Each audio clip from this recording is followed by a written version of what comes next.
No Dia Internacional da Mulher, o site da Jovem Pan publicou um artigo intitulado "O Islã garante mais proteção à mulher do que qualquer lei social", diz brasileira muçulmana.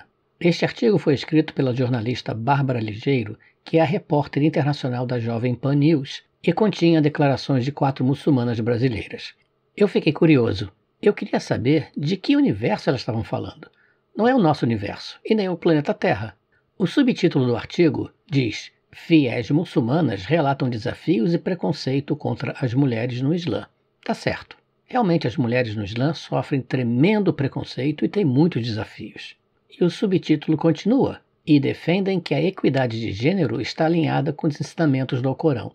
Eu achei interessante, porque fala de equidade de gênero. Eu olhei no dicionário e vi que equidade é sinônimo de igualdade, mas não existe igualdade de gênero nos ensinamentos do Alcorão. A lei islâmica claramente prescreve direitos diferentes para mulheres e homens, e a lei islâmica é 1000 vezes melhor para os homens do que para as mulheres. Vejamos então. Neste artigo, as 4 muçulmanas falam sobre suas experiências de viver no Brasil como muçulmanas. Ora, bolas, vamos e venhamos. É muito mais fácil ser muçulmana no Brasil ou em qualquer país do Ocidente do que nos paraísos islâmicos regidos pela lei islâmica Sharia ou qualquer das suas variantes. Mesmo que não seja 100% da Sharia, mas apenas uma parte dela, já é o suficiente para criar problemas e dificuldades para as mulheres.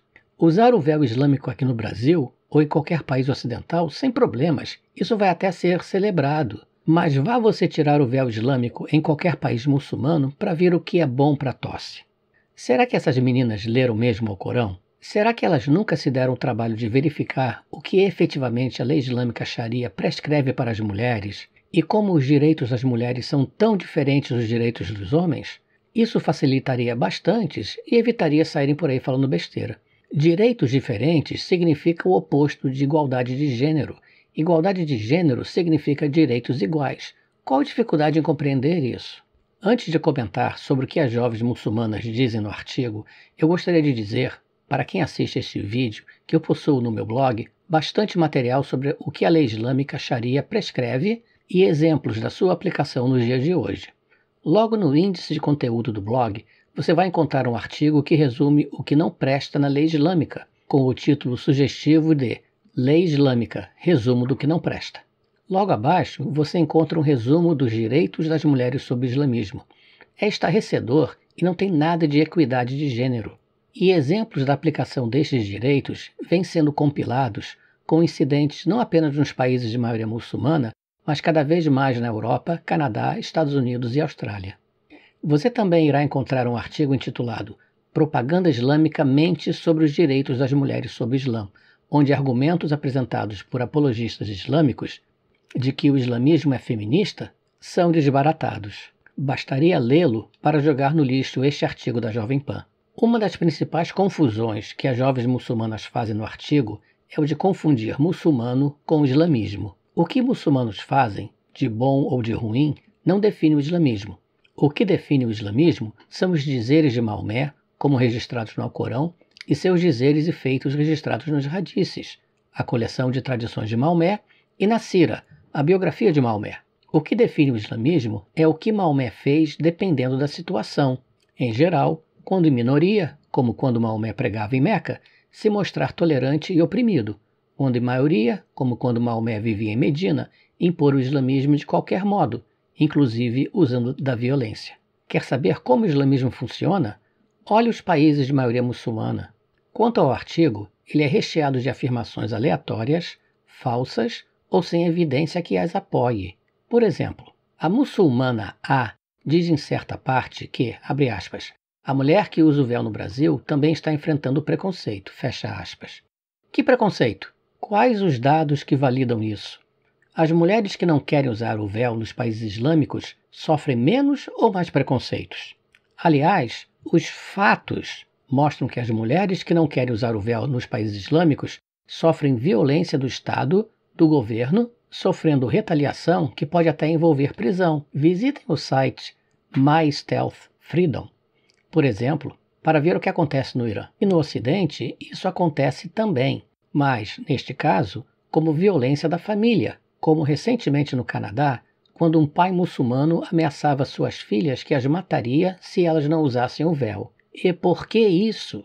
Porque, segundo a lei islâmica, a mulher é propriedade do seu guardião masculino, seja ele o pai ou o marido. Depois, a muçulmana A mostra que não conhece o Alcorão ao afirmar que, segundo o próprio Alcorão, Khadija, a primeira esposa do profeta Maomé, havia se casado 2 vezes antes do seu casamento com Maomé. Mas, espera aí, o Alcorão não menciona nada sobre Khadija. O que se sabe de Khadija vem das tradições e biografia de Maomé. E segundo elas, Khadija era viúva do seu primeiro casamento quando se casou com Maomé. Segundo as fontes islâmicas, Khadija era mercadora e rica antes de Maomé começar a pregar o islamismo. Apologistas islâmicos gostam de mencionar Khadija, uma mulher que fez sua vida fora do islamismo, como um exemplo de como o islamismo é bom para as mulheres. Mas e as esposas escravas sexuais de Maomé após Khadija ter falecido? Por que estas muçulmanas não mencionam Aisha, a esposa criança de Maomé, que teve sua noite de núpcias quando tinha 9 anos de idade e Maomé tinha 54 anos de idade? Por que elas não mencionam Safia, a mulher que Maomé levou para a cama horas depois dele ter torturado e degolado seu marido? Será que Khadija, mulher independente, iria aceitar a instituição da poligamia como direito sagrado dos homens? Será que Khadija aceitaria a instituição da concubinagem, escravidão sexual, como direito sagrado dos homens? Leia mais em Esclarecendo Khadija, a rica e poderosa mulher que foi chave do nascimento do islamismo. A muçulmana A ainda diz que o divórcio é permitido pelo islamismo em último caso, após a tentativa de reconciliação. Bem, parece que ela nunca teve o trabalho de investigar o significado do talaq triplo, uma prerrogativa dos homens para se separarem das esposas, apenas dizendo 3 vezes, eu me divorcio. O pronunciamento pode ser oral ou por escrito, existindo fátuas, que são decretos religiosos, que permitem o talaq triplo até como mensagens de texto pelo celular. O talaq triplo é uma das práticas mais desagradáveis e revoltantes, e é de se espantar que uma advogada, como a muçulmana A, se omita a denunciá-lo. Já a muçulmana B alega que brasileiras que nasceram dentro de famílias muçulmanas têm a sua nacionalidade questionada o tempo todo. De novo, que evidências ela tem disso? Que dados sustentam esta sua afirmação? Isso seria algo exclusivo de muçulmanas ou isso é parte do jogo de se fazer de oprimida para ganhar atenção? A muçulmana B diz, corretamente, que o islamismo considera como partes íntimas todo o corpo feminino, menos o rosto e as mãos. A lei islâmica Sharia diz que a mulher deve cobrir a sua aura. A Enciclopédia do Islã define aura como as genitais externas. Logo, a Sharia considera todo o corpo feminino, exceto mãos e rosto, como sexo. Um hadith autêntico reporta Maomé dizendo, abre aspas, a mulher é aura, fecha aspas. Isso explica por que o estupro é endêmico no mundo islâmico. Veja este mapa oriundo de um estudo do Women Stats Project. Veja como a região onde existe a maior concentração de estupros se correlaciona com a região ocupada pelos países de maioria muçulmana. O mapa mostra que o estupro é máximo em países muçulmanos, excetuando-se a Turquia. Isso destrói o título do artigo. O mundo muçulmano precisa sim de leis sociais para protegerem as mulheres. A muçulmana B comete ainda um erro ao afirmar que, abre aspas, o islamismo proíbe o contato físico entre homens e mulheres fora do matrimônio. Não é verdade. Os homens podem ter escravas sexuais, aquelas que a sua mão possui, conforme ao Corão, capítulo 4, versículo 13, capítulo 4, versículo 24, capítulo 33, versículo 50. O Alcorão, capítulo 70, versículo 30, diz que os homens muçulmanos devem proteger sua castidade, exceto com suas esposas e suas escravas. As mulheres não têm o mesmo direito.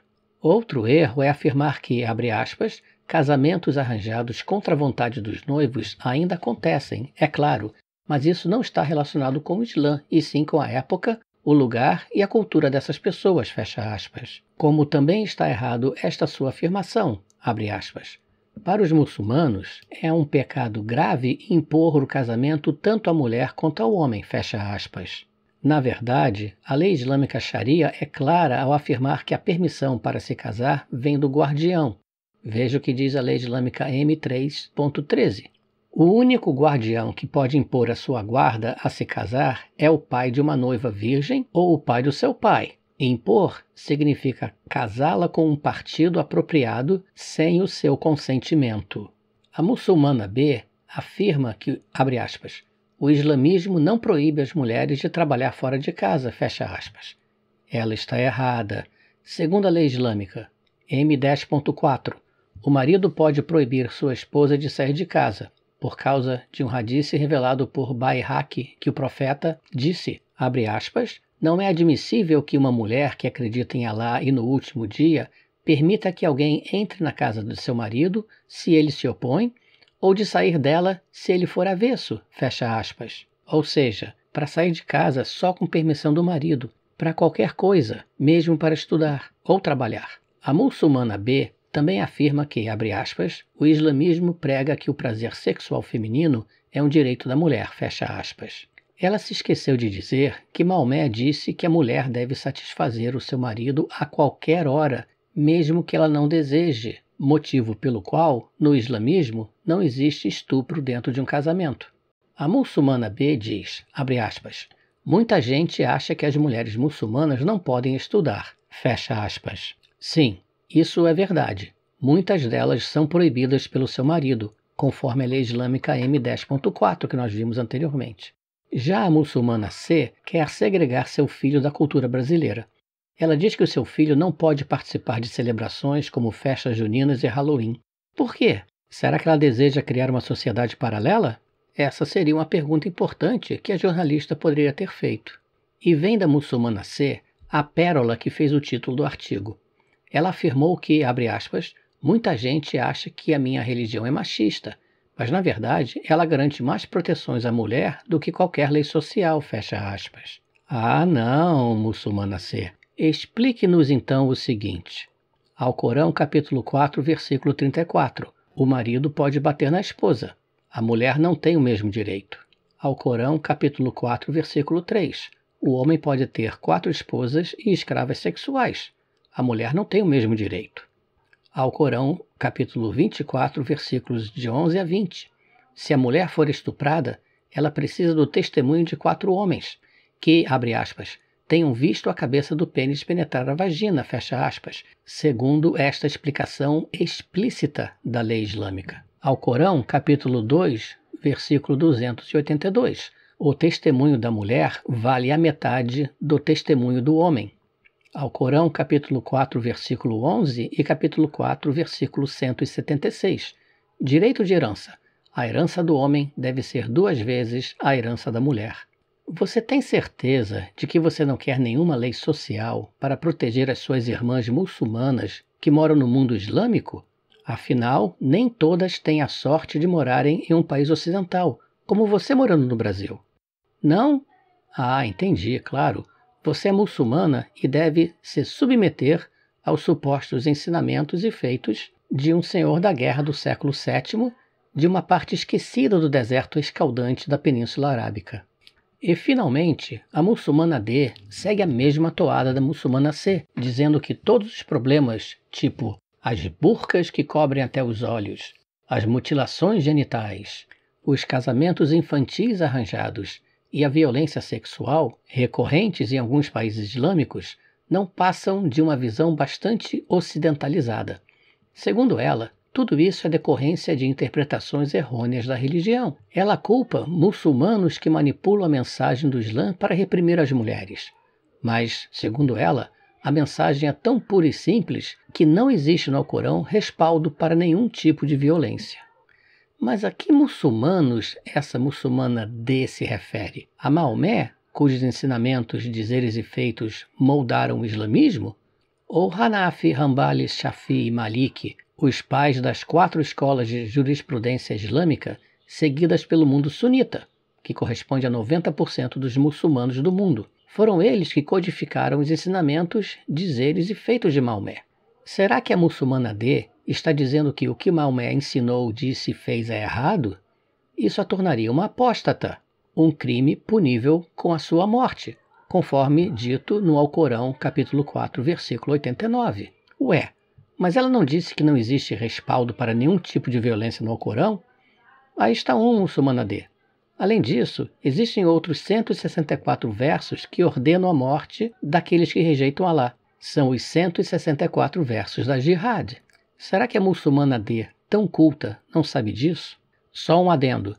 As 4 escolas de jurisprudência islâmica xiitas, cujo nome eu não vou falar porque são impronunciáveis, não ficam atrás. E a conclusão do artigo é feita pela muçulmana C, que volta à cena com um primor de relativismo cultural, dizendo que todas as religiões prezam pelo bem da humanidade. Mas, claro, existem judeus ruins, cristãos ruins e muçulmanos ruins. A muçulmana C deveria saber que o problema do islamismo é com os muçulmanos bons, exatamente aqueles que imitam Maomé até o último detalhe. Que Deus nos proteja dos muçulmanos bons. Ela ainda diz que alguns países possuem leis que não necessariamente têm a ver com a religião da maioria daquela população. A muçulmana C talvez não saiba, mas é exatamente isso que os salafitas, os wahhabis, os deobandes e os twelvers, dentre outros grupos islâmicos, dizem visando justificar a implementação total da Sharia no mundo islâmico. E a muçulmana C conclui: o Brasil, que é um país de maioria cristã, enfrenta inúmeros casos de feminicídio. Isso não significa que esse tipo de violência seja defendido pela Bíblia. A muçulmana C deveria saber a diferença fundamental entre a Bíblia e o Alcorão. Não apenas em termos de tamanho, o Alcorão é menor que o Novo Testamento, mas também em termos de desenvolvimento. A violência da Bíblia no Antigo Testamento é descritiva e ela perde todo o seu sentido com o Jesus dos Evangelhos, muito apropriadamente chamado de Príncipe da Paz. Já o Alcorão começa com um Maomé cuidadoso em Meca, em minoria, que, ao se mudar para Medina, se torna em um senhor da guerra sanguinário e que testemunha no final da sua vida o segredo para o seu sucesso. Ele diz: eu fui vitorioso com o terror. Quem segue fundamentalmente Jesus vai ser um discípulo do Príncipe da Paz. Já quem segue Maomé fundamentalmente vai ser o discípulo de um senhor da guerra e promotor da Jihad. Vejam o artigo e vídeo Vida de Maomé e Islamismo para o Enem para vocês aprenderem um pouco quem foi Maomé. E um pedido final às 4 muçulmanas do artigo. Juntem-se às centenas de milhões de muçulmanos e ex-muçulmanos que lutam pela erradicação da lei islâmica Sharia. O mundo islâmico não precisa de lei social, mas sim precisa se livrar da lei islâmica Sharia. Isso vai resolver muitos problemas que o mundo islâmico vem sofrendo nos últimos 1400 anos, desde que o islamismo foi inventado. E visite o blog infielatento.org. Ele vem sendo construído para servir como fonte de referência sobre o islamismo em português. Logo no topo, você vai encontrar o artigo Índice de Conteúdos do blog, Informação sobre o Islã e Lei Islâmica, que traz uma lista de artigos mais importantes e depois os assuntos são separados por ordem alfabética para facilitar o seu acesso por tema. Consulte e compartilhe.